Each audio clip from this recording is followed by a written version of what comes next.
Hello, my Silva Valley friends. We are going to read a few fables today from a book entitled Fables by Arnold Lobel.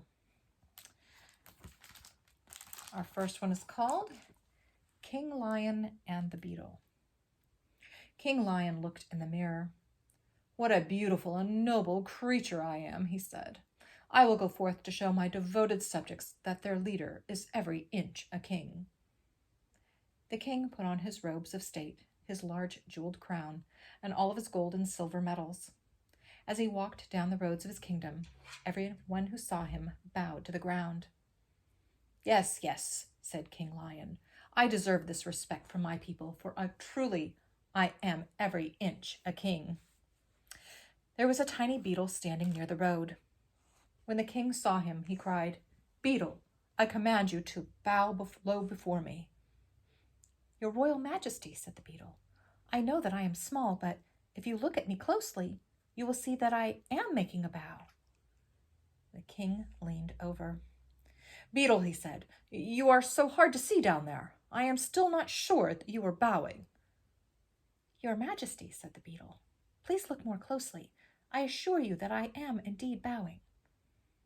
The king leaned over a little farther. Now the robes of state, the large jeweled crown, and all of the gold and silver medals had made King Lion very top-heavy. Suddenly he lost his balance and fell on his head. With a great roar, he rolled into a ditch at the side of the road. The frightened beetle scurried away.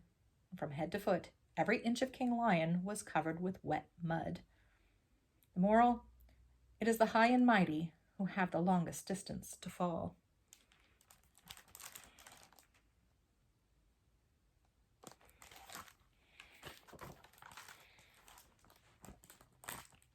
The Hen and the Apple Tree. One October day, a hen looked out her window. She saw an apple tree growing in her backyard. "Now that is odd," said the hen.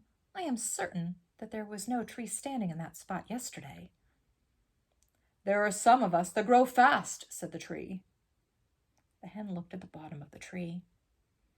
"I've never seen a tree," she said, "that has 10 furry toes." "There are some of us that do," said the tree. "Hen, come outside and enjoy the cool shade of my leafy branches." The hen looked at the top of the tree. "I have never seen a tree," she said, "that has 2 long pointed ears." "There are some of us that have," said the tree. "Hen, come outside and eat one of my delicious apples." "Come to think of it," said the hen, "I've never heard a tree speak from a mouth that is full of sharp teeth." "There are some of us that can," said the tree. "Hen, come outside and rest your back against the bark of my trunk." "I have heard," said the hen, "that some of you trees lose all of your leaves at this time of the year." "Oh, yes," said the tree. "There are some of us that will." And the tree began to quiver and shake, and all of its leaves quickly dropped off.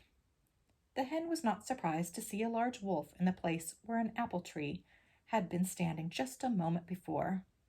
She locked her shutters and slammed her window closed. The wolf knew that he had been outsmarted, and he stormed away in a hungry rage. The moral: it is always difficult to pose as something that one is not.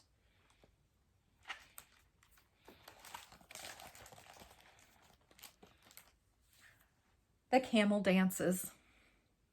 The camel had her heart set on becoming a ballet dancer. "To make every movement a thing of grace and beauty," said the camel. "That is my one and only desire." Again and again she practiced her pirouettes, her releves, and her arabesques, and she repeated the 5 basic positions 100 times each day. She worked for long months under the hot desert sun. Her feet were blistered, and her body ached with fatigue, but not once did she think of stopping. At last the camel said, "Now I am a dancer," she announced a recital and danced before an invited group of camel friends and critics, and when her dance was over, she made a deep bow. There was no applause. "I must tell you frankly," said a member of the audience, "as a critic and a spokesman for this group, that you are lumpy and humpy, you are baggy and bumpy, you are, like the rest of us, simply a camel. You are not, and never will be, a ballet dancer." Chuckling and laughing, the audience moved away across the sand. How very wrong they are, said the camel. I have worked hard, and there can be no doubt that I am a splendid dancer. I will dance and dance just for myself. And that is what she did, and it gave her many years of pleasure.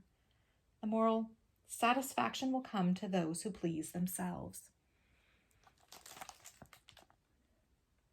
Well, hopefully you enjoyed those fables, and we will be back again with more readings very soon. Keep reading, Silver Valley.